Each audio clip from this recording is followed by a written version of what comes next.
अवधूत चिंतन श्री गुरुदेव दत्त श्री स्वामी समर्थ. स्वामी भक्तांनी कुठल्याही नकारात्मक घटनेत अडकू नये म्हणून स्वामी महाराज सतत प्रेरणा देतात आणि ते प्रेरणा देण्याचं एक छोटंसं माध्यम म्हणजे हे स्वामी संदेश असतात.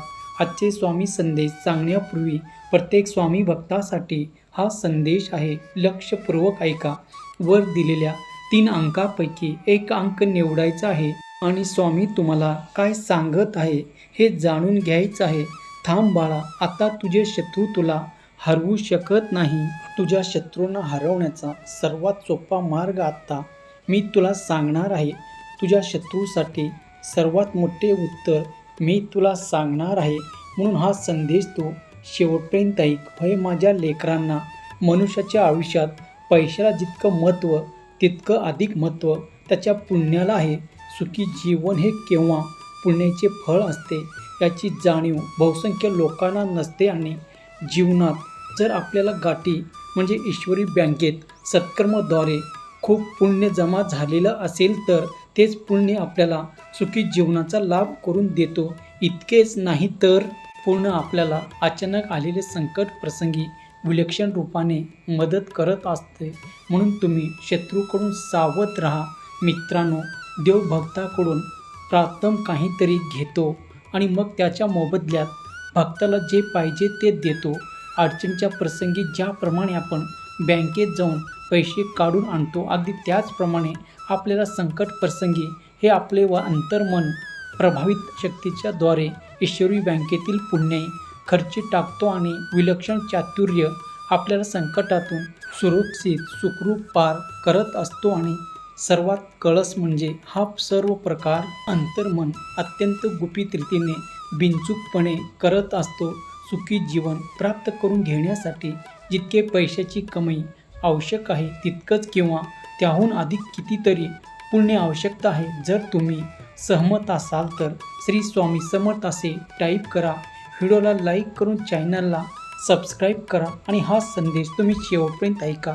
मित्रांनो, या जगात आज जे काही चांगले आहे, बरे आहे, उत्तम आहे ते सर्व प्राप्त होण्यासाठी आपल्या पूर्व कर्माची जोड असावी लागते. आणि प्राप्त झालेल्या चांगल्या गोष्टी, उत्तम गोष्टी आपल्या जवळ तसाच कायम राहण्यासाठी सतत हे सत्कर्म करत राहण्याची काळजी घ्यावी लागते. आई वडील, विचार आणि सद्बुद्धी असणे, सुलक्षणी पत्नी मिळणे, मुले गुणी होणे, चांगला जावई, चांगले सून मिळणे, शिक्षण उत्कृष्ट गुरु मिळणे, गुरुला उत्तम शिष्य मिळणे, या सर्व चांगल्या गोष्टी, उत्तम गोष्टी मिळवण्यासाठी आणि मिळालेल्या टिकून राहण्यासाठी माणसाजवळ पुण्याही पाहिजे, सत्कर्म करत राहण्याची सद्बुद्धी पाहिजे. म्हणूनच तुम्ही सतत संपत्ती, मन मोठेपणा, त्याचा उत्तम, चांगली आणि अनुकूल सुस्थिती व परिस्थिती सर्व सुखरूपाने त्यांनी प्राप्त झाल्याने माणसाची बुद्धी ही फिरायला वेळ लागत नाही.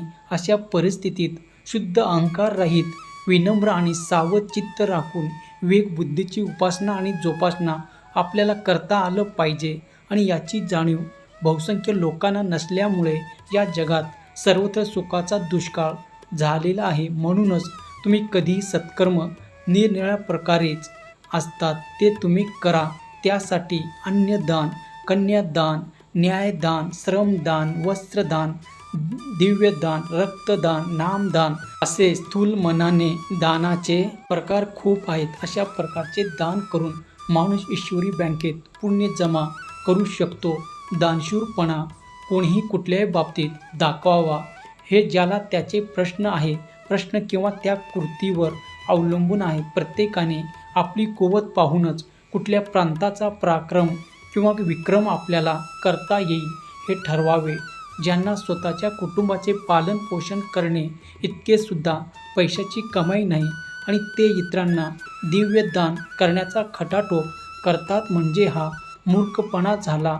पण हे स्वतः अक्षर शत्रू आहेत आणि त्यांना श्रावण वचन चिंतन स्वतःसाठी बंद करून घेतले आहेत. त्यांना इतरांना न्याय देण्याचा प्रयत्न करणे म्हणजे शुद्ध बावळटपणा आहे.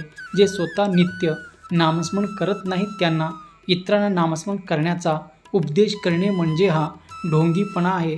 थोडक्यात काय तर दान करणे हे सत्कार्य आहे. दानशूरपणा पराक्रम करण्याचा निर्णय घेण्यापूर्वी ज्यांनी त्यांनी आपले सामर्थ्य आणि कुवत हे पाहिले पाहावे आणि नंतरच ते दान करावे आणि दान करताना ते प्रांजळ आणि निर्मळ मनाने करावे, म्हणजे ते समोरच्याला पावत असते.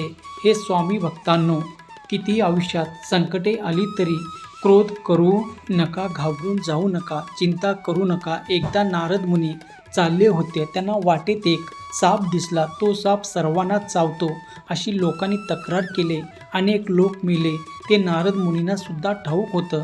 नारद मुनी जेव्हा सापाला पाहिलं तेव्हा त्याला उपदेश केला की तू लोकांना चावतो असे बरं नाही, तेव्हा तू असं करू नकोस. अनेक लोक मरतात, त्याने पाप निर्माण होतो, तेव्हा हे चांगलं नाही. तेव्हा तो साप म्हणाला, ठीक आहे, मी आता कोणालाही चावणार नाही. झालं त्याचप्रमाणे साप कोणालाही चावेना. झाली मुले. प्रथम सापाला घाबरायची, पण तो काही आता करत नाही. हे पाहिल्यावर ते जवळ जाऊन बघायला लागले. त्याला एका मुलाने एक दगड त्या सापाला मारला. करता करता सर्व मुले दगड मारू लागली. नंतर सगळेच त्याला दगड मारत असल्यामुळे साप अगदी बेजार झाला आणि तसाच बनून राहिला. कर्म धर्म संयोगाने दुसऱ्या दिवशी त्याच बाजूने नारद मुनी चालत होते. त्यांनी सापाची ती दुर्लक्ष पाहिले आणि म्हणाले, अरे काय झालं हे तुझं? असं तू बेजार होऊन पडला आहेस, गर्भगळीत होऊन पडलेला आहेस, काय झाले? तेव्हा साप म्हणाला, महाराज, हे तुमची कृपा. तुम्ही मला सांगितलं कोणाला चावू नको. तुमची आज्ञा म्हणून मी कोणालाही चावायचं नाही ठरवलं, तर हा परिणाम असा झाला. कुणीही उठतो आणि मला दगड मारतो, त्यामुळे माझीही अशी अवस्था झाली. आता मी मरणमुख झालो आहे. तेव्हा नारद मुनी म्हणाले, अरे मी तुला काय म्हणालो, चावू नकोस असं सांगितलं. फूस तर करू शकतो, मी तुला नाही सांगितलं. नुसते फूस केले असते क्रोधाने रागाने तरी ते सर्व मुले 7 कोस पळून गेले असते. म्हणून क्रोध हा कसा पाहिजे, तो फूस करण्याकरता पाहिजे, तो चावण्यासाठी नको.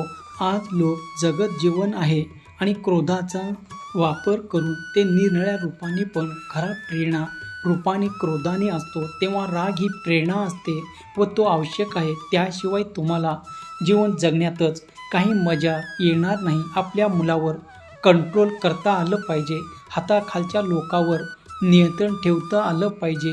म्हणून राग हा पोटातून नाही तर पोटातून असावा. थोडक्यात सांगायचे तर क्रोध हा पाहिजे, पण तो गरजेपुरता, जेवढा आवश्यक आहे तेवढंच, कुणालाही न चावता नुसतं फूस करण्यापुरता क्रोध असावा. म्हणून तुम्हाला कितीही आयुष्यात राग आले, किती वाईट वाटले तरी तुम्ही घाबरून जाऊ नका. तुमचा देव तुमच्या पाठीशी आहे. जर तुम्ही सहमत असाल तर श्री स्वामी समर्थ माझे दैवत असे टाईप करा आणि हा संदेश लोकांना शेअर करा. श्री स्वामी समर्थ. जय जय स्वामी समर्थ. दिगंबरा दिगंबरा, श्रीपाद वल्लभ दिगंबरा. हा संदेश शेवटपर्यंत पाहिल्याबद्दल धन्यवाद.